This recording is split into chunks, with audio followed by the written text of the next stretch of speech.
What if you could get a cheat sheet for life from a self-made millionaire? Well, that's exactly what we're doing today.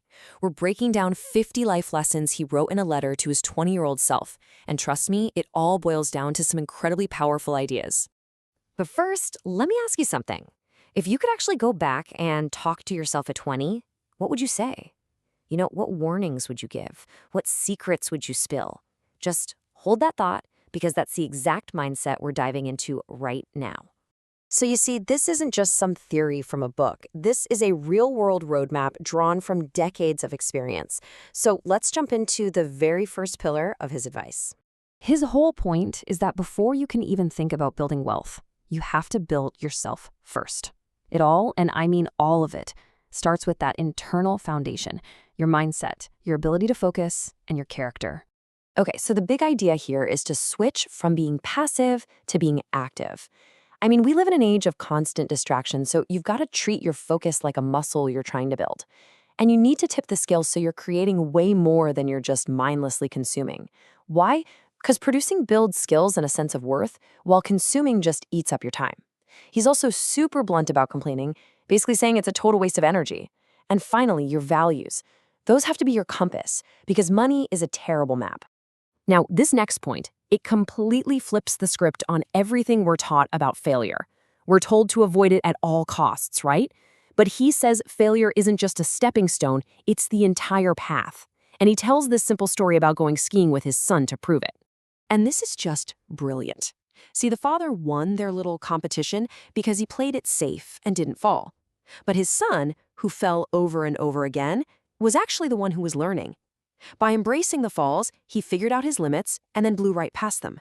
By the end of the day, the son was a way better skier. The real win wasn't in avoiding failure, but in learning from every single crash. And that mindset, that willingness to fail, it flows right into the second pillar, your career and your wealth. If you want results that are extraordinary, you just can't follow the ordinary path. You've got to be willing to swim against the current. This might be one of the most powerful career insights in this entire list. Think about it. We're always told to climb to the top of some crowded ladder and be the best, right? But what if that's the wrong goal entirely? The secret is to be the only one. So how do you do that? Well, you combine skills in a way nobody else has. Think about Steve Jobs. He wasn't the best engineer in the world. He wasn't the best designer. But by blending his love for calligraphy and design with technology, he created something completely new. That unique intersection, that's where you find your superpower. This is the heart of it, right here, the core of that contrarian mindset. If you see the entire crowd zigging, you should seriously think about zagging. If everyone is going into debt for a flashy new car, you go buy a reliable used one.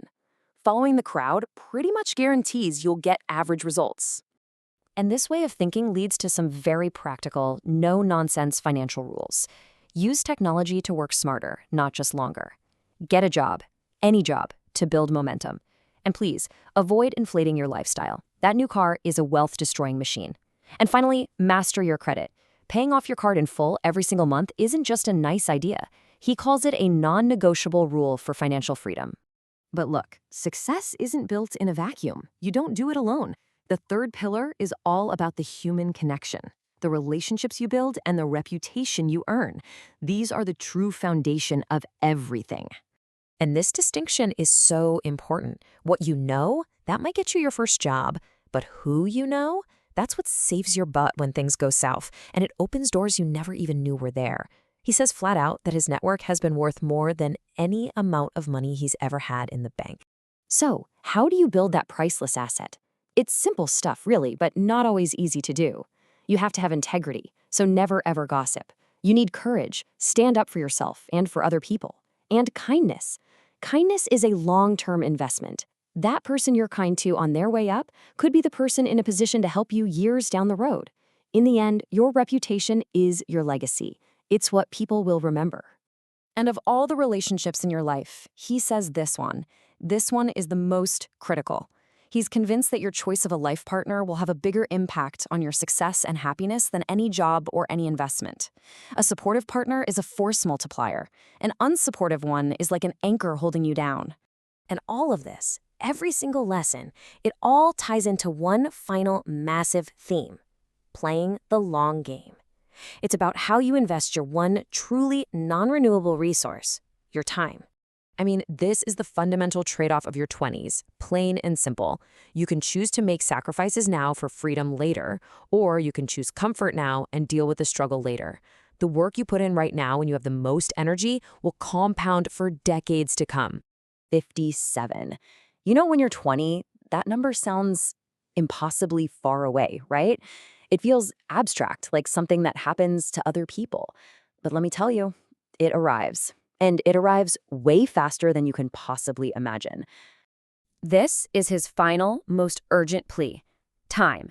It's the one thing you can't earn back. You can't buy more of it, and you can't stop yourself from spending it. Every single day, a little more is gone forever. The only choice you have is how you invest it. So we're going to end right where we began, with a question for you. When you're 57 and you're looking back, what story are you going to tell about this precious, fleeting decade? Will it be a story of consumption or a story of creation, of following the crowd or of forging your own path? The story is being written right now by you.